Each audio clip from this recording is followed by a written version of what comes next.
Kali ini kita bakal bahas si anak emas Mitsubishi yang akhirnya resmi minum setrum, yaitu Xpander HEV. Setelah bikin baper publik Indonesia sejak peluncurannya di Thailand tahun 2024 lalu, kabar burung yang sepertinya bakal jadi burung Garuda menyebutkan bahwa MPV hibrida ini siap mengaspal di tanah air pada semester kedua tahun 2026 ini. Pertanyaannya, kalau beneran masuk dengan segala fitur ajaib ala X-Force, apakah persaingan low MPV kita bakal makin panas? Simak terus ulasannya dari kami.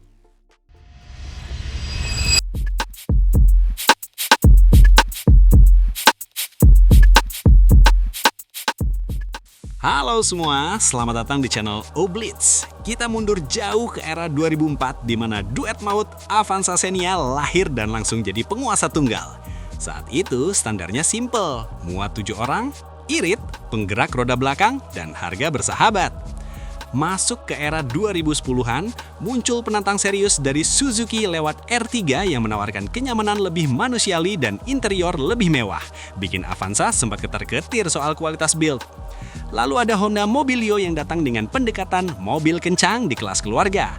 Meskipun akhirnya harus menyerah karena isu finishing dan model yang kurang update. Hingga akhirnya tahun 2017 adalah tahun kiamat buat kemapanan Toyota. Mitsubishi Xpander muncul dan benar-benar mendobrak standar desain low MPV yang tadinya ngebosenin jadi futuristik banget. Ingat kan betapa hebohnya orang nunggu Indian Xpander sampai berbulan-bulan? Mitsubishi sukses membuktikan kalau mobil keluarga itu nggak harus terlihat seperti kotak sabun berjalan. Persaingan makin seru saat pabrikan Tiongkok, Wuling, masuk lewat Convero dan Cortez dengan strategi fitur melimpah harga miring yang bikin pabrikan Jepang mulai gerah. Toyota nggak tinggal diam. Akhirnya, mereka melakukan langkah drastis dengan mengubah Avanza hingga Veloz menjadi penggerak roda depan dan menyematkan fitur Toyota Safety Sense.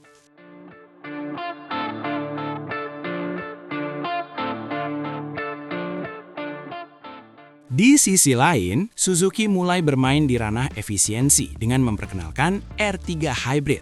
Walaupun sebenarnya ini cuma mild hybrid, tapi sukses mencuri start soal branding mobil ramah lingkungan yang murah. Mitsubishi sendiri terus melakukan update pada Xpander, mulai dari transmisi CVT yang super halus sampai suspensi yang sering dibilang terbaik di kelasnya. Namun, di Thailand sana, Mitsubishi diam-diam menyiapkan senjata nuklir baru, mesin 1,6 liter Atkinson Cycle yang dipadukan dengan sistem e-motion. Dan sekarang, di tahun 2026, Xpander HEV yang kita bicarakan ini bukan cuma sekedar facelift kosmetik, tapi revolusi teknis yang sesungguhnya. Kenapa kami bilang revolusi? Karena mesinnya beda total. Bukan lagi 1,5 liter 4A91 legendaris yang suara ngedennya khas, tapi mesin baru yang fokus pada efisiensi torsi elektrik.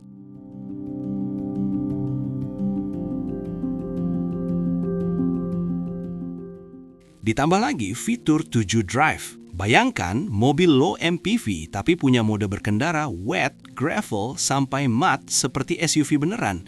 Ini jelas-jelas mau nabrak pasar low SUV juga ya. Belum lagi urusan pengereman yang sekarang sudah pakai disc brake di semua roda. Sesuatu yang bahkan beberapa rival di kelas atasnya masih malu-malu mau pakai. Di sisi interior, panel instrumen digitalnya bikin kita merasa lagi bawa mobil dari masa depan. Bukan lagi MPV buat antar jemput sekolah. Persaingan ke depan nggak lagi cuma soal muat berapa orang atau bengkelnya banyak nggak. Tapi sudah ke arah seberapa pintar mobilmu.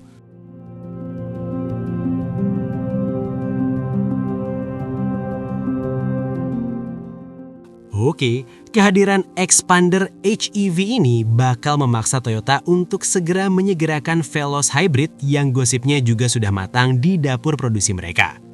Pabrikan Tiongkok pun nggak bakal tinggal diam, mereka pasti bakal makin gencar jualan mobil listrik murni untuk memotong kompas pasar hybrid. Intinya, konsumen Indonesia sekarang sedang dimanjakan dengan pilihan yang sangat beragam, mulai dari bensin murni, mild hybrid, full hybrid, sampai listrik.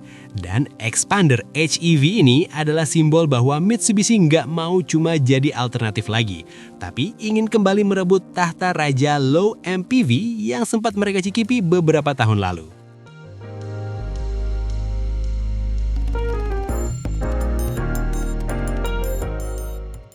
So, kalau nantinya Mitsubishi mematok harga di angka 405 jutaan rupiah, apakah masih worth it?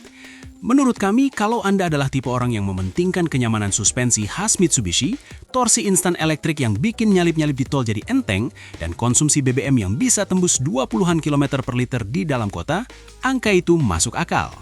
Memang sudah masuk ke wilayah harga Innova Zen X tipe terendah, tapi ingat, fitur yang Anda dapat di Xpander HEV ini jauh lebih padat dan teknologinya lebih kekinian untuk sebuah keluarga harian.